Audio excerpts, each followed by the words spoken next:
Hola, el Dios de la Biblia y el Dios cabalístico, la unidad de Dios en toda su pureza. Hay un fundamento de fundamentos, que es el concepto de Dios del judaísmo clásico, histórico, basado en la Torá.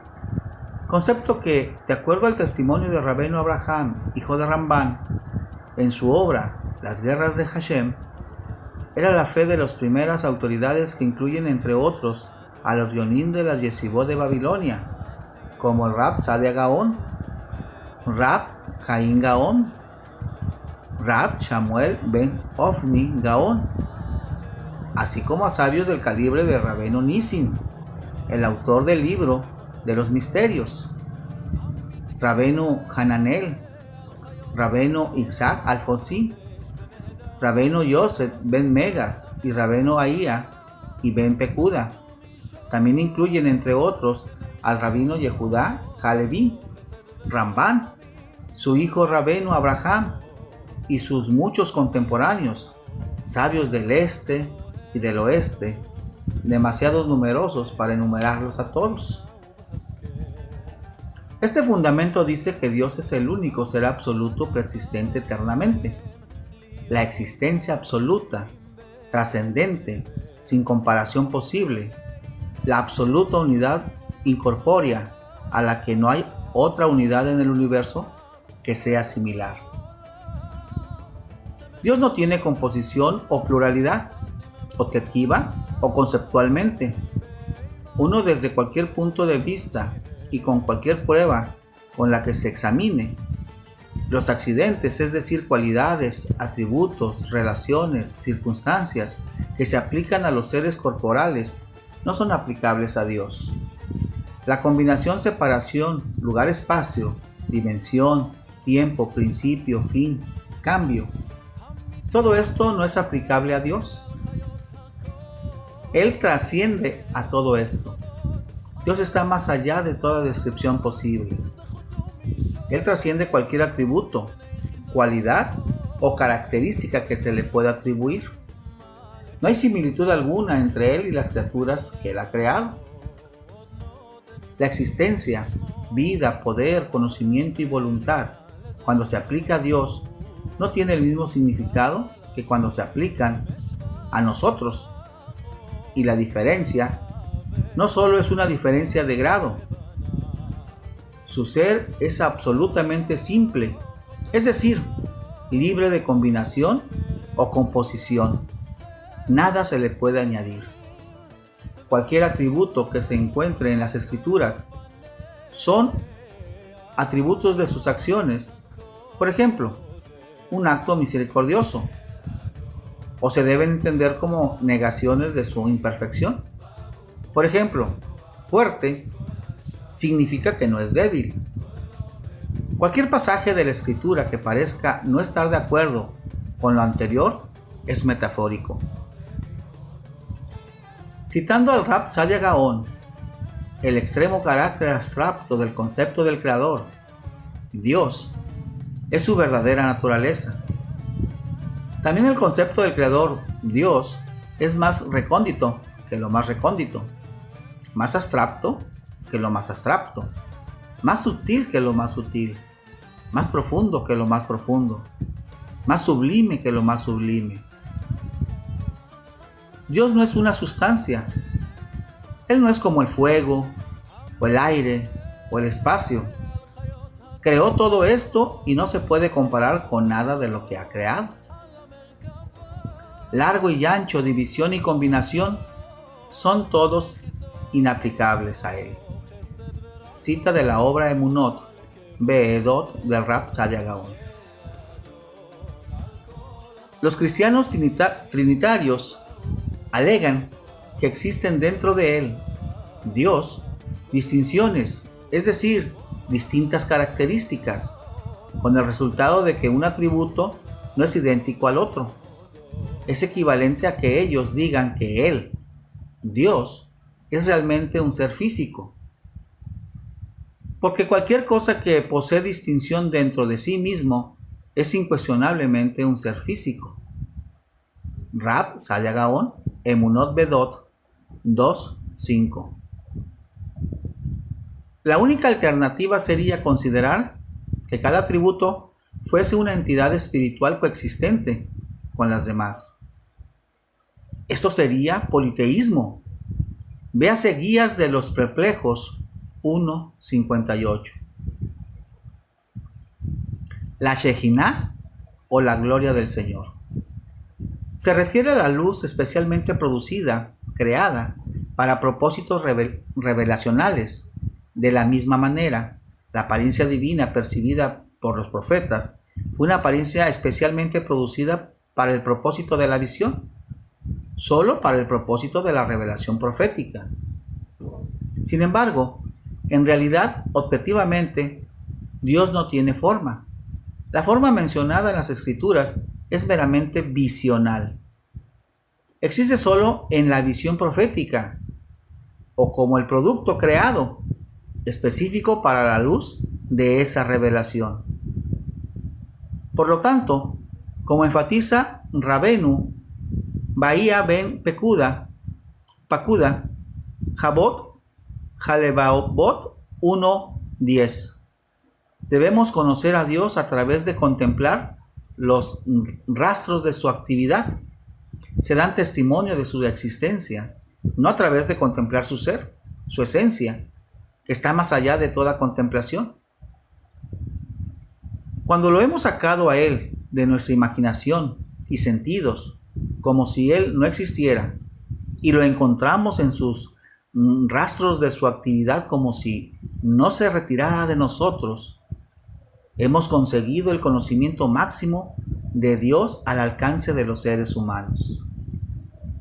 Esta sublime y exaltada trascendencia de Dios es la llamada santidad de Dios. Kusari 3:17. El santo único. Expresa el hecho de que Dios es santificado y trascendente por encima de cualquier atributo de los seres creados. Si nos referimos a Él en términos de atributo, es sólo como una metáfora. Kusari 4:13. Para todo lo anterior, no hay duda en ningún israelita, desde el este hasta el oeste, entre todos los habitantes judíos de las tierras árabes.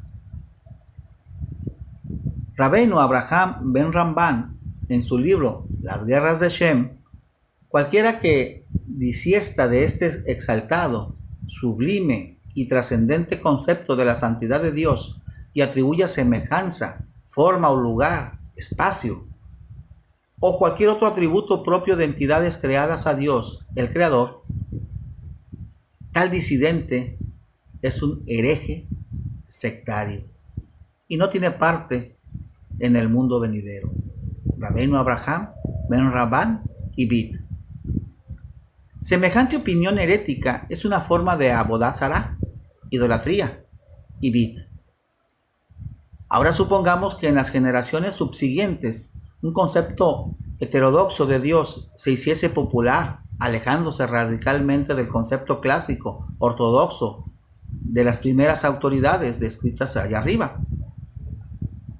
En este concepto heterodoxo, el abstracto, exaltado, sublime, trascendente ser absoluto de Dios, que está más allá de cualquier descripción, más allá de cualquier comparación o concepción, solo fuese aceptado respecto a Dios, la causa primera, quien, en el punto de vista heterodoxo, no se puede nombrar, con quien no podemos relacionarnos directamente y con quien no podemos, de hecho, no adoramos directamente.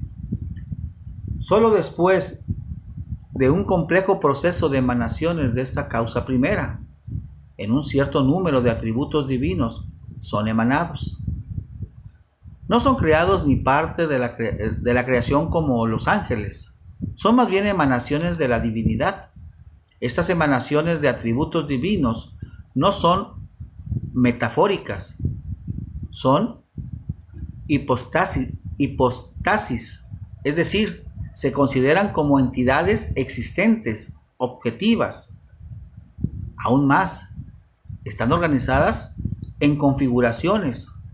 Estas emanaciones, en este punto de vista heterodoxo, se considera la divinidad misma, que ya no es sin nombre, a quien el hombre se dirige para adorarla, y la puede designar como Dios, Hashem. Y otros nombres divinos, con las siguientes reservas. El culto está dirigido a la causa primera en sus manifestaciones, a llenar los atributos divinos y las configuraciones, de forma similar a como el alma llena el cuerpo del hombre, según unos, según otros. El alma, la causa primera y los atributos emanados y las configuraciones que están llenos del alma primera, llenos del alma, la causa primera, son adorados juntos como una divinidad inseparable. Esta creencia tardía estaría en clara contradicción con un número de bases fundamentales del concepto de Dios para las primeras autoridades, como hemos visto más arriba. Desde el punto de vista del concepto anterior, clásico, ortodoxo, esta creencia más moderna constituye herejía y podría ser declarada como tal por las primeras autoridades. En este momento, los Javerín de Javerot ya se habrán dado cuenta que esta creencia moderna no es para nada un mero caso hipotético, sino que representa las opiniones de los cabalistas. Ahora, el siguiente punto debe ser remarcado con la máxima fuerza y claridad, sin importar qué concepto de Dios acepte. El Dios de los cabalistas no es el Dios de las primeras autoridades. Este es el hecho más incómodo para los judíos religiosos, cabalistas y no cabalistas por igual, y sin duda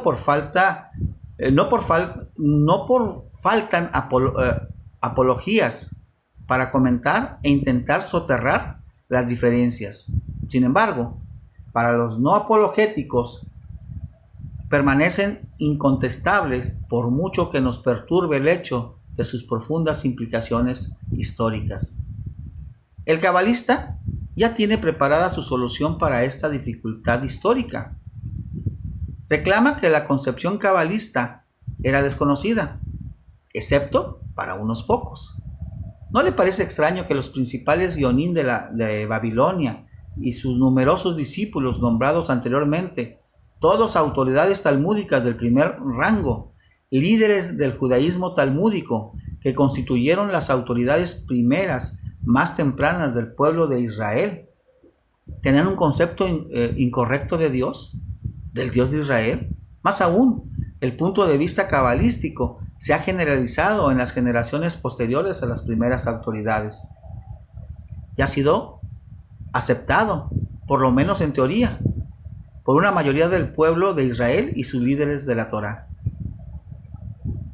Con solo una aislada oposición aquí y allá, el cabalista asume que la extendida aceptación, especialmente por parte de la mayoría de los líderes de la Torá de las generaciones posteriores, constituye una decisión alágica a favor del concepto cabalístico. Si dejamos a un lado esta discusión sobre la cuestión de fondo de las distintas concepciones de Dios y analizamos el reclamo de la supuesta decisión alágica en favor del cabalismo, veremos con el estudio de los textos de las escrituras y de las halajot para la toma de decisiones alágicas cómo esa pretensión no es más que una falacia. Mi nombre es Leonardo Valdés. Hazlahá Rabá. Shalom.